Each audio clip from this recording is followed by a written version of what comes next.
quick studies.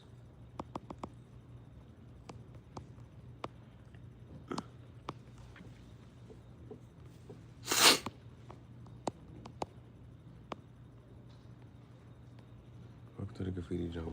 Follow the link, man. Benvenuti nella giungla del graffiti. Questo è impostore, rockstar. It's the fake rockstar chat show. Gihareh, Gihareh. Formerly known as Ginger to Thoughts chat show. We got a podcast. Hope we can work on that sooner than later. We're gonna be working on it soon. By Monday. Sono to a copy of Sono. Cheap charge, Ulysses, I guess, currently going. Alright. Now, oil paintings, Melanie Cambridge, and quick studies.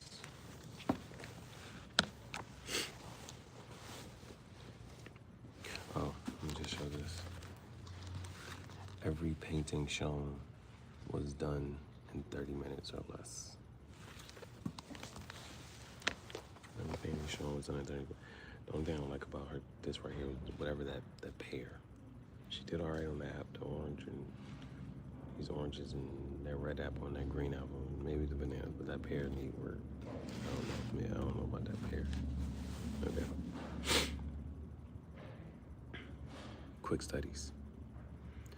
Making quick studies of individual objects is an excellent way. Hold on, I need some tissue.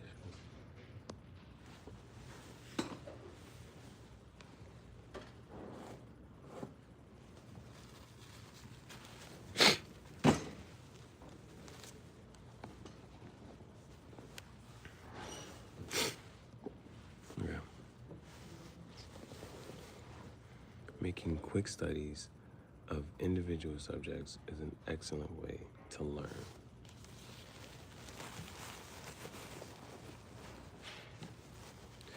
As it enables you to concentrate on one aspect at a time.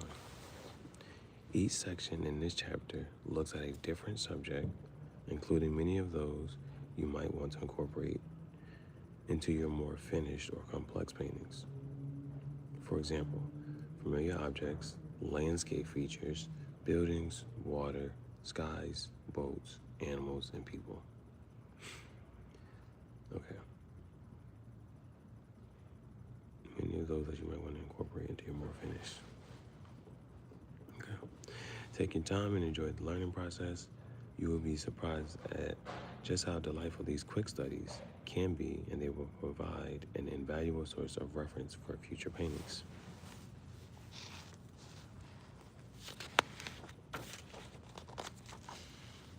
Familiar objects. If you look around your home, you will find that there is plenty to paint right on your doorstep. Start by picking just a few simple shapes: a jug or vase, some fruit, or even a kitchen chair. Now listen, or look, I should say. Look carefully at your chosen subject and ask yourself some questions. What is its overall shape? Where does the light fall? Is it casting a shadow? Make a simple drawing before you start to paint.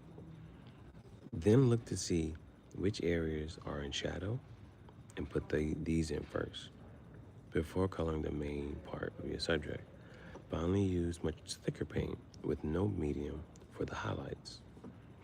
Garden items also make wonderful subjects to paint. Flower pots, tools, an old watering can or hose, for example.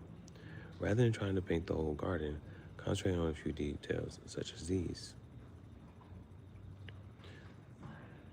Check that your shadows accurately indicate where light falls on the object that you are painting. Okay. She has a couple. An oil lamp. I love old oil lamps. Using raw sienna and titanium white with just a little maple jello helped me to capture the sunlight glinting off the brass base. A simple subject such as these bottles of painting medium. She actually painted a simple subject such as these bottles of painting medium and a painting knife made an ideal quick studio study. So these are just some quick studies. just one object. And so you pick the one object and then as a couple just overall steps and questions. What is its overall shape? Where does the light fall? Is it casting a shadow? Make a simple drawing before you start to paint. Then look to see which areas are in shadow and put these in first before coloring the main part of your subject. Finally, use much thicker paint with no medium for the highlights. That's almost like just a general, that's just oil painting summed up right there. Okay, she has a garden still life. This watering can was sitting outside my window. I mixed cerulean, cadmium red light, and titanium white for the silvery gray shades on the can. And then tulips.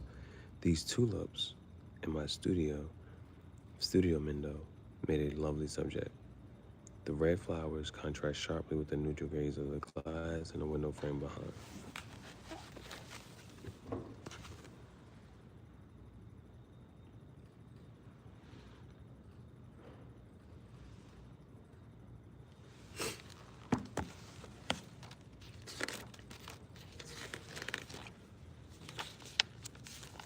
And now, those ones were familiar objects.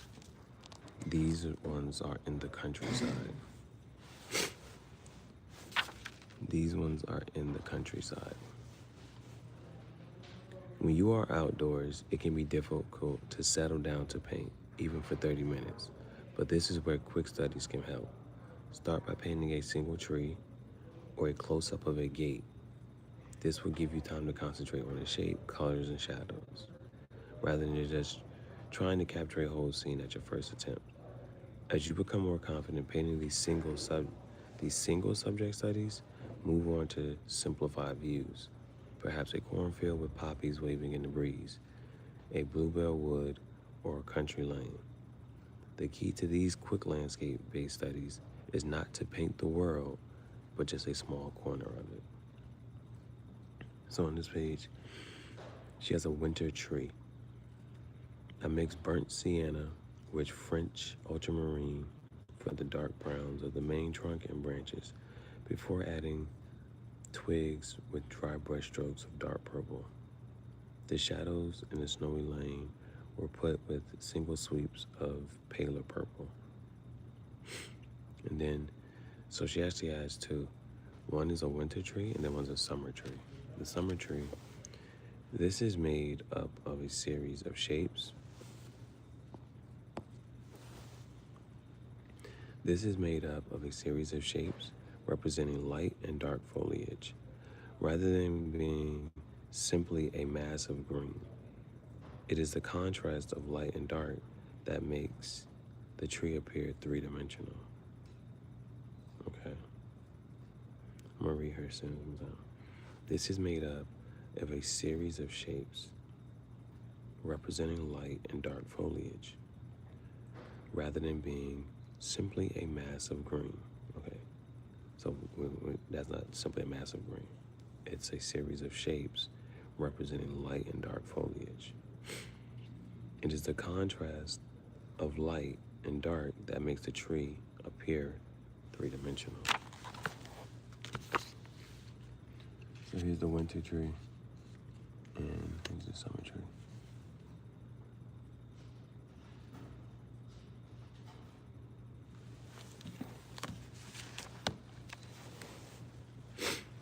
Quick tip, paint distant greens much paler and bluer than they actually are to help them recede into the background. So again, it was one of the conversations that cool colors fade, recede back. Warm colors pull objects and things, like, you know, like object may appear closer than it actually appears. Warm colors are pulled to the front. Cool colors give an effect of illusion and just further away. Okay. She has haystacks.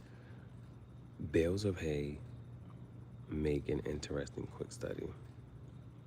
I like the strong contrast of sunlit hay against the dark hedge behind.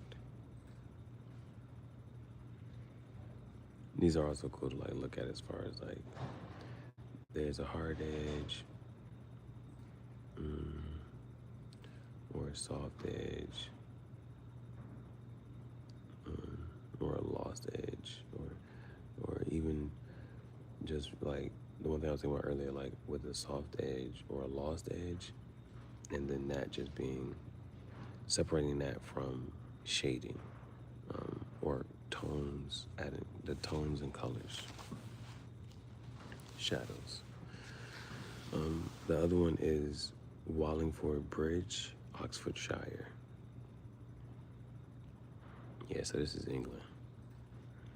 Even when painting a more complete scene, keep to a simple subject. Here, just the church spire and bridge are enough to suggest the distant town. Nah, I'm going to disagree with her on this one. The bridge, fine. But again, it's 30 minutes or less. But I didn't know that was, if you had asked me what that was, I wouldn't think that was a church spire or the little top of a church or something. That's not what I was going to think.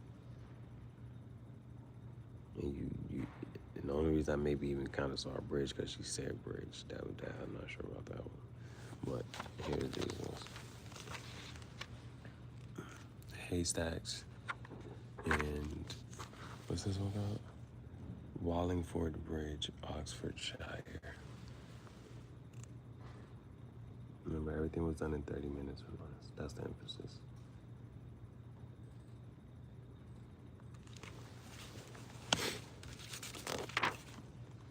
Buildings.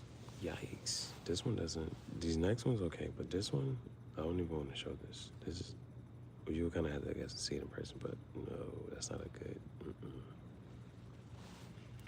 Next one, quick studies, buildings. When painting buildings, start by thinking of each one as a combination of simple box shapes. This will help you see them as simplified forms. Next, you need to consider the matter of perspective. This can be a bit off-putting for the inexperienced painter, so if you find this tricky, the diagram below will help you understand the basic principles.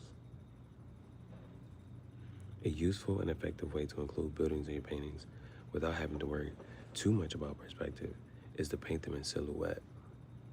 This is especially helpful when painting city scenes. First drawing the outline of the rooftops, and then putting all the buildings as a single dark color. All angle lines above the eye line. All angled lines above the eye line travel downward towards it, whereas lines below the eye line go upward towards it.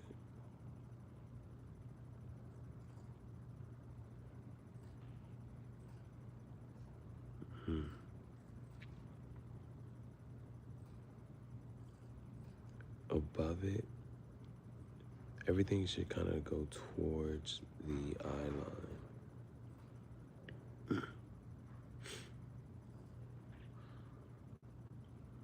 Everything should kind of go towards the eye line. Down towards it or up towards it. If it's above it or below it. She's trying to, hold on. A matter of perspective. Buildings. Let me just show. Not the eye line.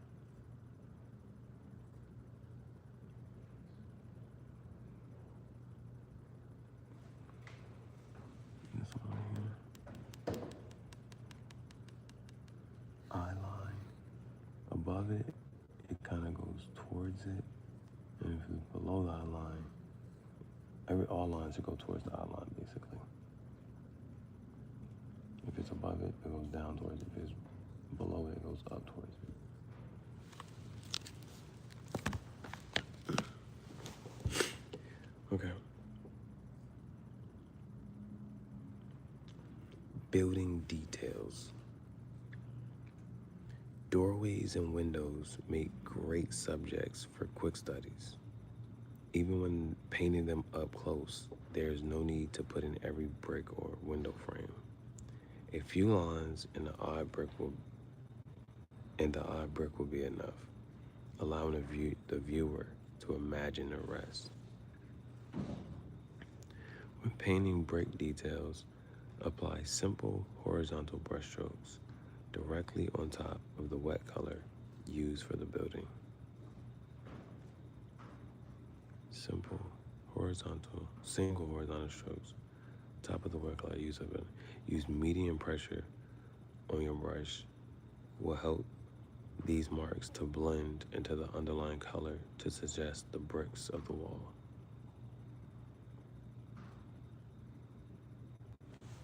Okay, she has two here. The cottage window. This lovely old window in a stone cottage attracted my eye. This lovely old window in a stone cottage attracted my eye. I used smooth brush strokes for the inner stone frame, contrasting these with shorter brush strokes and impasto to suggest a rougher stonework of the main wall. And then she has a blue door. Texture on the door was achieved by painting the shadows rather than too much detail. Shadows also give shape and form to the stone steps.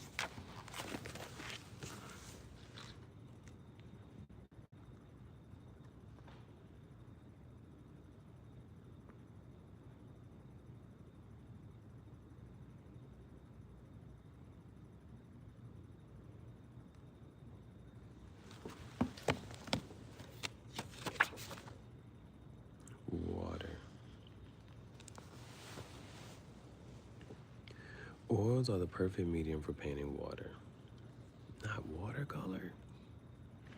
Colors can be softly blended together to create smooth mirror-like reflections in still water. Thick impasto brushstrokes on top of darker color are ideal for portraying sparkling light on open water or fast-moving water, such as in a fountain or waterfall. When using impasto marks in this way, take care to apply light pressure on your brush so that the colors do not blend together.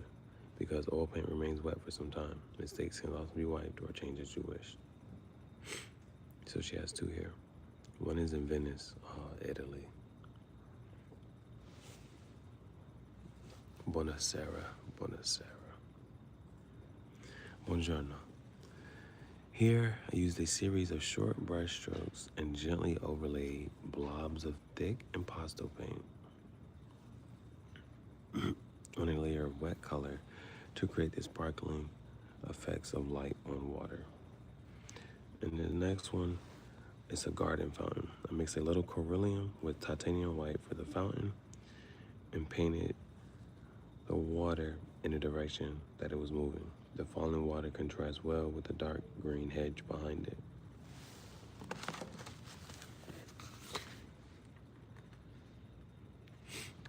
So she was saying adding the impasto marks over top of this, it was like the water's like to show that.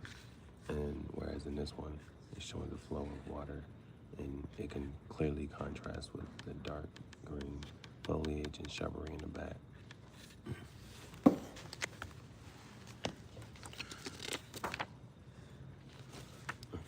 Because then after this is skies, boats. Oh man, this is all animals, people. Wow. Okay.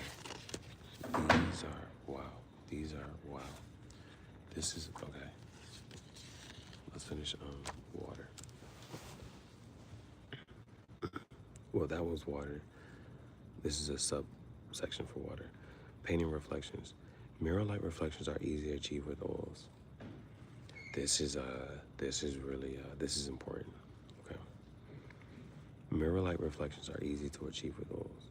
Paint them with a number 7 long flat brush, using soft vertical brush strokes to blend each color into the next. So these are where you have those where it talked about the soft edges, this is for sure. You need to have your soft edges. Reflections. Okay. And so this is even this is, okay. Reflections. Reflections are more distorted.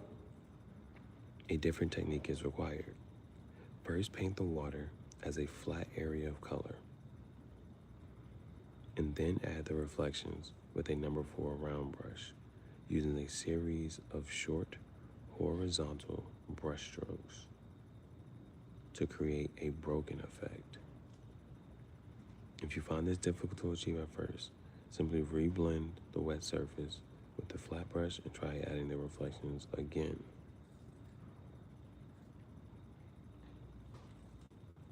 Make sure your brush strokes follow the direction of movement when painting flowing water.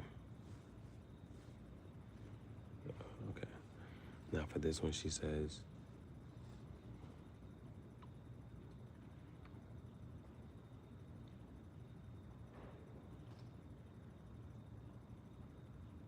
okay. I just want to read this again. This is something I want to, you know, like if you're ever interested in painting and things like that, like how do you paint the reflection?